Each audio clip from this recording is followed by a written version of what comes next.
Welcome to Classic Comedy of Old Time Radio. I'm your host, Ron Eckelbarger. Happy New Year! Well, it will be in a few days. I sure hope 2021 will be better than 2020. Oh my goodness. Today's show originally aired on May 7th, 1948.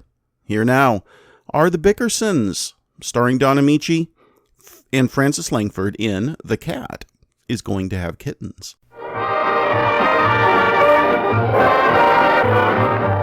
This is Marvin Miller, ladies and gentlemen, speaking for the makers of Old Gold cigarettes, who are pleased to present the 33rd in a series of new programs with Carmen Dragon and his orchestra, starring Metro-Goldwyn-Mayer's lovable Frank Morgan, the genial Don Amici, and charming Frances Langford. No more yackers. Oh, don't worry about that, Don. As far as I'm concerned, this is Yackerless Friday. I just want to know what time it is. Well, it's 5 after 6. Why? Don, would you think I'm an idiot if I told you something idiotic? Well, yes, I think so. In a few minutes, I have to give the baby another bottle. Baby? Whose baby is it, Carmen? Oh, it's one of mine. My wife took the other kids to San Francisco yesterday, and she left the baby with me. What did she do that for? Well, we had a nurse, but she quit this morning. Well, that's awful. Where's the child now, Carmen? In my dressing room, sleeping in a violin case. I never heard of such a thing. Do you know how to feed it, Carmen? Not too well. That baby just won't eat a thing. I spent all afternoon tasting her milk to show her how nice it is, and now I don't feel so good. Well, do you want me to take you up and burp you? Carmen, I think I'd better go in and see if I can't feed the baby. Okay, but you better put an apron on. She kicks and you're liable to get milk all over you. Francis, do you have any children? No. Well, you go ahead. I think I'll phone my wife and ask her advice about feeding. Well, ask if she knows how to stop the kid from crying, too, down Yeah, I will. Hello. Hello, honey. Listen, what kind of food do you give to a 10-month-old baby? What? No, I'm not babysitting. I'm still on the air. Aren't you listening to the program tonight? You listening to what? Well, no wonder we haven't got any hoopers.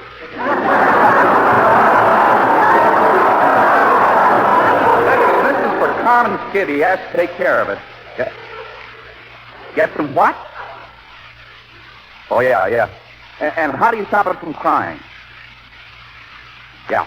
Okay, thanks, honey. Goodbye. What'd you say, Don? Carmen, your worries are over. Just give your baby an old watch or a 10-cent string of beads and she'll stop squawking. Oh, that's what he says. I've given my baby a barrel of perfume and a mink coat, and I still can't keep her quiet.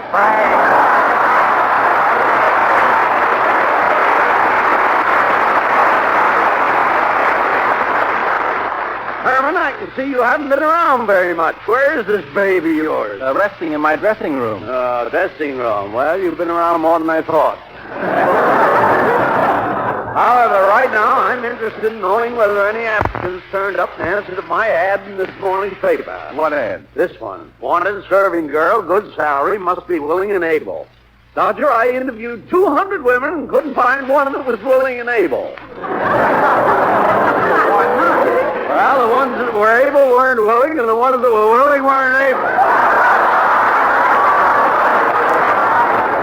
I see. Well, why are you so particular about a serving girl, Frank? Well, haven't I told you about the trouble we encountered with our present upstairs maid? Your upstairs maid? Yes, a self-effacing but rather beautiful young lady. I selected her from 30 applicants sent to me from the School for Wayward Girls. Wayward girls? Aren't you afraid she might rob the house? Oh, no. The trouble is I put her to work as an upstairs maid, but unfortunately we have no upstairs. She's been working for us for 3 months, and I haven't told her yet. You haven't told her yet? No. You mean you've been keeping the girl in the dark? Every chance I get. The maid I'm looking for now must have... Well, this must be one of the applicants. Hello, my dear. Why, hello. Well, what a lovely chambermaid. I haven't seen anyone look so good in an apron since I was dispossessed at the YWCA. May I see your references? But I'm afraid Oh, never mind. I can see at a glance that you'll do. The job pays $60 a month with board and $200 a week if I'm not bored.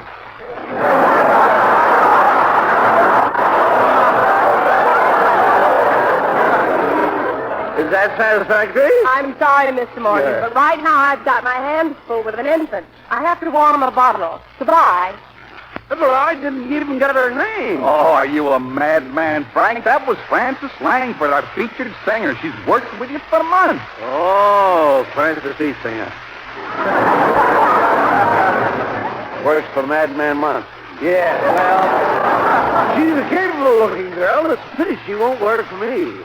Together we could have made a fine pair of domestics. A fine pair of domestics? Yeah, she has a handyman. You really mean you didn't know that was Frances Langford? Well, I thought she looked kind of familiar, but wasn't she wearing an apron? Yes, Frank. He's just helping me out. He's got a baby in the dressing room. A baby? Well, congratulations, Herman. Have a cigar. No, it's not a new one. His nurse walked out this morning and Carmen stuck with the baby. His wife's in San Francisco and she doesn't know about it. Oh, Doris doesn't know she had a baby. Somebody better tell her it's Mother's Day on Sunday. Don't you understand, Morgan? Carmen needs somebody that knows about children. His kid has been crying all day and refuses to eat. Refuses to eat? Well, the answer is simplicity itself, and the dog dates back to the father's infancy. Herman, did your mother have any children? Just two, my brother and sister. Oh. Well, what's wrong with you, Carmen? Aren't you one of the family? I guess so, but I was so small I didn't even count. You know, when I was born, I only weighed 1.5 pounds. Not really. Did you live? Sure, you ought to see me now. Stop wasting time with Morgan, Carmen. You better get a doctor to look at your kid. Well, that won't be necessary, Herman. Long experience tells me that your child's difficulty lies in improper adjustment. By a series of simple tests, I can determine... What are you giving out with, Morgan? Do you know anything about child psychology? Are you serious, Dodger? Would you ask George Bernard Shaw if he knew anything about architecture? But Shaw is a playwright. He is? Well, then why should you ask him about architecture? My advice to you is to get a good architect, tell him what kind of a house you want. I don't want a house. Want to hear what you know about child psychology? Oh, yes. Well, learning the fundamentals of child psychology is just like taking candy from a baby. In fact, the whole idea is to keep taking candy from a baby.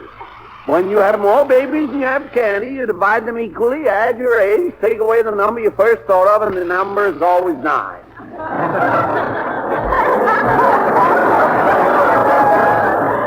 Is there a page missing here somewhere?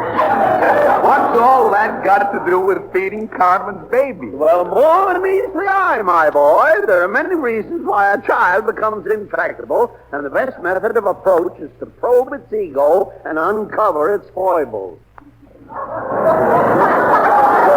This is a girl. Well, that makes it more complicated. Girl babies are naturally more capricious and often manage to confound even the most discerning psychologist. Frank, this isn't a problem child. Well, you never know. This may sound curious to you, but I was a problem child myself.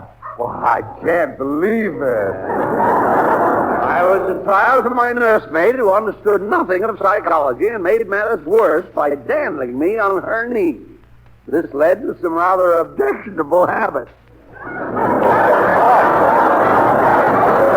That wasn't so bad. The girl found she could pacify me by giving me frequent tepid baths and rapping me on the knuckles with a spiked club. That sounds like an effective treatment. Effective but temporary. The real trouble lay in my clothing. Your clothing? Definitely. On examination by the leading psychologists of the day, they discovered that my behavior was due to a constriction caused by tight shoes. And without a moment's delay, my parents procured for my pleasure some loose beauties. Booties!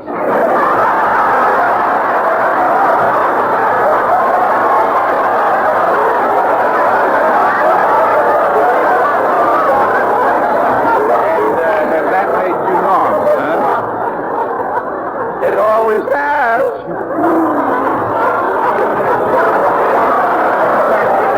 But I was so impressed with the science of child psychology that I soon became a judge in juvenile court. where I had a chance to study the eccentricities of teenage girls. Well, did you save any of these girls? Well, I have one or two phone numbers left, but I... Oh! You mean, did I reform them? Yes. Certainly. I wrote a mountain of books on the subject, all published in every language. What books? Well, all kinds. I received... What books did you write, Morgan? Yeah, that's right. Well, have you ever heard of the famous Common Neuroses of Children? Oh, yes. Well, I nothing. What? That was written by English and Pearson and published by Norton in 1929. Yeah, it's English published. 29 pounds. Yes, well, when Psychology of Adolescence first hit the stands, I bought a copy because that was written by my father. Your father? Yes. You know something about child psychology, Doctor? Everything. The Amicis have been child psychologists for generations. Oh. Beginning with my grandfather, Wayward Amici, down to my Uncle Handcuffs and my Aunt Pistol. Your Aunt Pistol? A long-barreled old bore, always went off half-cocked when she was loaded.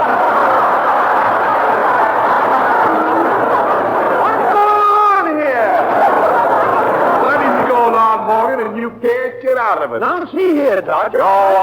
Nobody but a fathead would believe that you're a child psychologist. Well, the world is full of fatheads. Thank heaven I see one now. Here comes that pleasant Mr. Loudbucket. I don't want to intrude, Don, but I don't believe Mr. Morgan either. What? I'm sorry, Mr. Morgan, but I'm tired of your jokes, and I can no longer stomach being the butt. Well, now let's stop twisting things around. I was only pulling your leg. Really, this is one time I need your help. Mr. Loudbucket, I don't want to bother you. Well, you do, you know. What happened? That settles it, Morgan. Not even Marvin believes you're a child psychologist. You might as well admit it. Rubbish. If I had a baby here, I could demonstrate... Marvin's got a baby here. Oh, I forgot. Yes, well, I haven't tried the Morgan method of feeding in a long time. Well, you're going to try it right now. What? Here's the vitamin capsule you can give her if you can make her swallow it. It'd be simple to make the child swallow that capsule, Doctor, if I just had my equipment here. Unfortunately... What kind of equipment? Well, for one thing, I need a hollow tube about 9 inches long and a half inch in diameter. So we might as well forget no, I just happen to have such a tube in my pocket. Yeah, you would. My pea shooter. I'd love to see how you give a baby a capsule with it. Well, it's very simple. Where's the baby? Over here. Yeah. Can we come in, Carmen? Frank's going to give the baby a capsule with the Morgan method. Oh, you're not going to hurt her, are you, Frank? Nonsense. Just stand aside, my boy. Child is wide awake. That makes it a little more difficult, but no matter. She's smiling at you, Frank. Is that her face? Your favorite little creature, isn't she? Is this the one you couldn't get off the chandelier, Harmon? Come on, Frank, quit stalling and give her the capsule. Yes, well, all right. Now open wide, baby. There we are. Now I'll just insert this evil-smelling capsule in the tube like this, and then I'll put one end in my mouth and one end in yours, and then all I do is blow gently. Hey, that's pretty good. Yeah, well, go ahead and blow, Morgan. Well, here we go.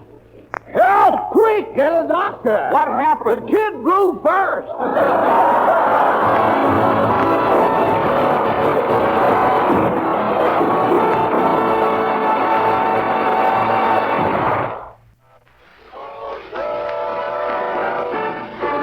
Now, here are Don Amici and Francis Langford as John and Blanche Bickerson in The Honeymoon is Over.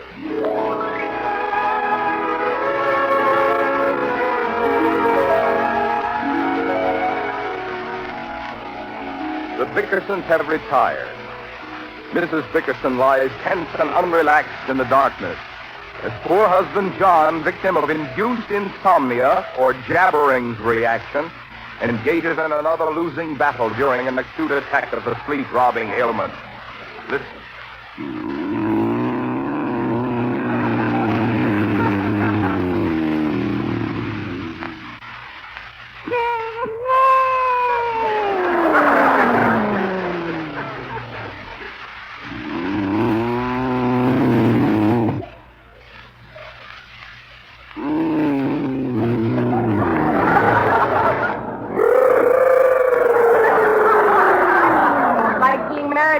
pinball machine.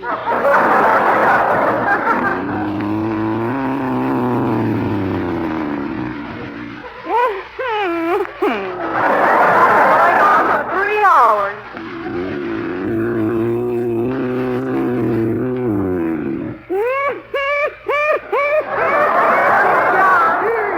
Turn over on your side. Go on. Wake up, wake up, wake up. Wake up, Wax. Oh, what's the matter? What's the matter, Wax? You've got to stop it, John. I can't lie here another minute and listen to those awful noises. It's awful. Why must I suffer all my life? You can stop that snoring if you want to. I know you can. No other man snores like you. How do you know? I talk to my women friends.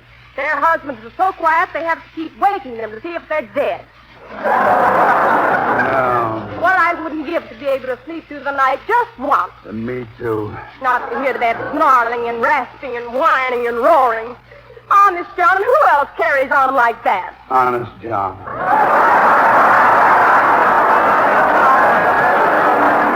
Very funny. Oh, you're so funny, John Bickerson. No, I'm not funny, Blanche. I'm just sleepy. Well, what about me? I haven't slept for so long I'm a nervous wreck. My face is full of lines. I've changed into a withered old crone. You haven't changed since the day I married you. You look great. That's not true. You just trying to make me feel good. I am not. You are, too. I am not. I wouldn't make you feel good if it was the last thing I ever did. How well I know it. Telling me I haven't changed since you married me. That's just a defense because you know you're to blame. Go on. Take a look at our wedding picture. Wouldn't hurt you to see how pretty I used to be. It hurts. The picture didn't do me justice at that. You never should have paid that photographer. I still don't see why you let him get away with it, John. Oh, go on. It's the best picture you ever took in your life, and you know it. How can you say that? Look at it. It's on the dresser. Go on, look at it. Not now. The pose is all right, but I've got my lips apart and I'm showing the end of my tongue. I didn't know there was an end to it.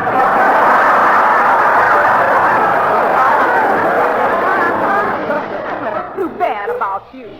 Why do you think I like to keep looking young and beautiful? Only to please you. I'm pleased. If you wanted me to, I'd even have my face lifted. You don't have to have your face lifted. Really, John? Really, I like it the way it is, nice and saggy.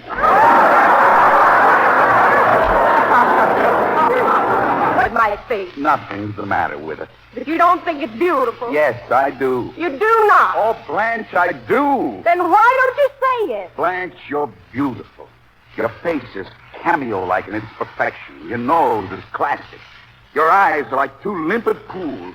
Your lips are as luscious as ripe cherries, and I love you. How can you love me? You never look at me. How can I look at you and love you? Please, how can I look at you when I'm so sleepy? Please put out the light, will you, Blanche? No, you're not going back to sleep, John. Why not? Because somebody has to sit up with the cat. She's going to have her kittens any minute.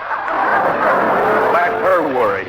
John, haven't you got any feelings at all? Listen, Blanche, I've got as much feelings as the next guy. But I have to get up in the morning, and I can't spend the whole night playing midwife to an alley cat.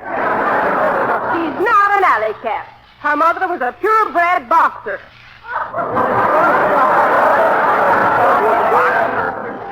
A boxer's a dog. For your information, a boxer is a cat, too. It's a special breed. They raise them in China. And our cat's mother was a champion boxer. Well, she didn't know how to defend herself.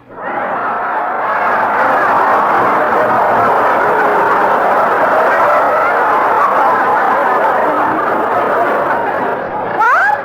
Her father was an amateur fencer. Stop talking about the cat and let's get some sleep. I can't help talking.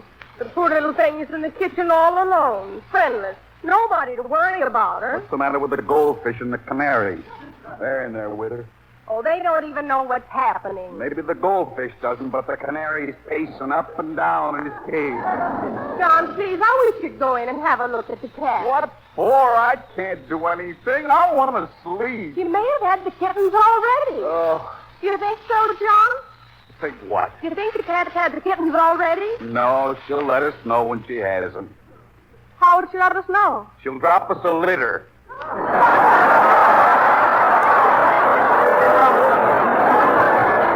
Good night, Blanche. And to think all these years I didn't know she was a female. We can't call her Peter anymore. I'll have to think of a name for her. Why don't you help me, John? No. Let me see. Marie. No, that's no good. Louise? No, if I call her Louise, Mel will get sore. Gloria. No, the cat will get sore. Oh, I've got it. John, wake up. I thought of a good name. Go to sleep. I thought of a bad one. I'm going to call her Clara after my sister. Isn't that good? That's fine. And we can name the kittens after Clara's children. Kittens? Listen, Blanche, you don't think we're going to keep those kittens, do you? Oh, why not? Why not? Nobody keeps kittens. If you don't give them away or something, you'll have 9 million cats inside of a year. Who's going to feed them? Oh, they don't eat so much. Well, how can you say that? That one cat alone can eat 5 pounds of liver and drink a gallon of milk a week. More than I drink in a month. You never drink milk. I don't eat liver either. 9 million cats living in luxury. And I don't even have the bare necessities of life. What do you mean? 2 weeks ago, I ran out of bourbon toothpaste. Have I replaced it? No. This morning, I sprained my ankle trying to get the last squeeze out of the tube.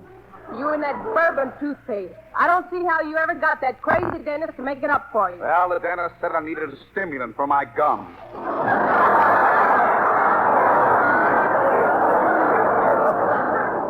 Turning your teeth all pink. My teeth are not pink. They're bloodshot.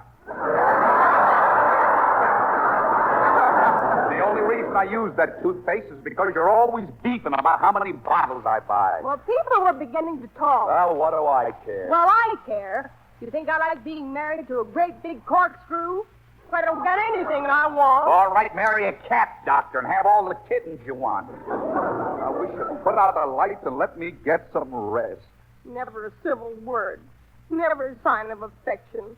And that's the thanks I get for standing by you through storm and strife. Helping you up the ladder of success.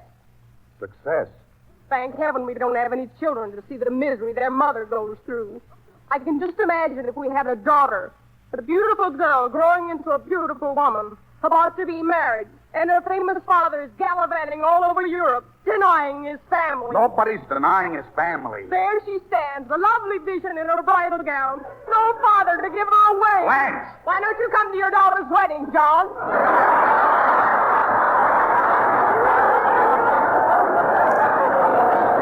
Why don't you stop blowing your cork? Nobody's getting married and I'm not famous. But you'll admit I made you what you are today. I admit nothing. I'm a self-made man. Well, that's the first time you ever took the blame for anything. You said so. Well, I'd just like to hear what you've done for me. Well, who cooks for you? I do. Who cleans for you? I do. Who does your laundry? The laundry. Only once, and that's because the washing machine was broken. If it wasn't for me, you wouldn't have a clean shirt. I haven't got a clean shirt. You have to. I dusted one off yesterday. Dusted off is right. And you press the collar with a curling iron. Besides, I wore it today. Today? What happened to the shirt you wore Tuesday? I wore it Wednesday. And I was going to wear it again Saturday, but I spilled some gravy on it Friday, so I cut the stain out and made a brown collar for my Sunday shirt. Oh, stop complaining. You've got 2 lovely shirts. One shirt. And it's not lovely. It hasn't even got a shirt tail. You don't need a shirt tail. Just wear your pants higher. I can't wear them any higher. I wear my pants so high now I have to unzip them to blow my nose.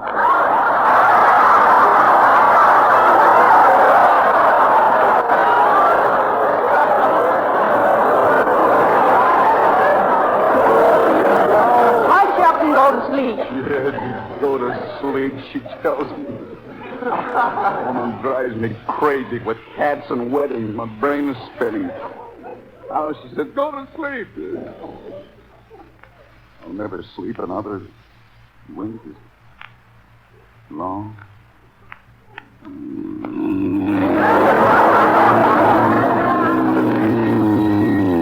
John, No. the telephone, answer it. Hello. Go to the phone and answer it. 2:00 in the morning and people calling out.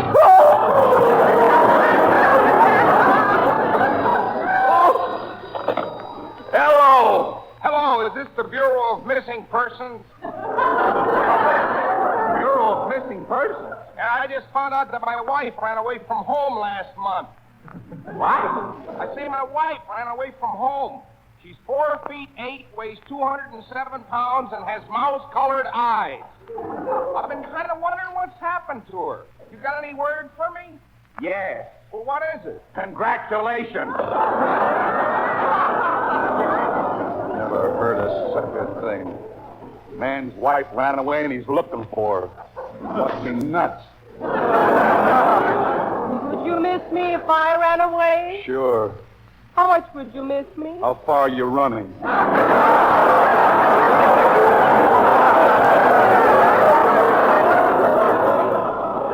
I knew you wouldn't miss me. You're too selfish to miss anybody. Yeah. And as long as you're out of bed, go to the kitchen and see how the cat's doing. Oh, all right, I'll see how the cat's doing. Well, I'll be... What is it, John? Oh, I can't believe my eyes. John, don't keep me in suspense. What is it? How could that happen? John, please tell me. Has the cat had her kitten? She had one kitten. The biggest, fattest kitten I ever saw in my life. Bigger than our cat. Let me see. Look at that kitten, will you? Oh, you silly thing. That's not a kitten. It's her husband. Oh. Well, let him sit up and wait for his children. Good night, John.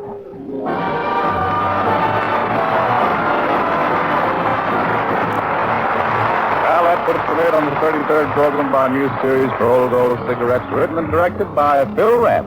We hope you'll be on hand next Friday night for Frank Morgan, Francis Langford, and Carmen Dragon and the orchestra. This is Don Amici saying good night and good smoking with Old Gold. Frank Morgan appeared through arrangement with Metro-Goldwyn-Mayer, producers of Homecoming, starring Clark Gable and Lana Turner. Don't forget, every Friday night on CBS, it's fun for the family. Stay tuned to the adventures of... Please send your questions and comments to host@classiccomedyotr.com. Come back next Monday for another episode of the Bickersons, and check in on Wednesday for the next installment of the Bob Hope Show. Until next time, in the words of Alfred, Lord Tennyson, hope smiles from the threshold of the year to come, whispering, "It will be happier."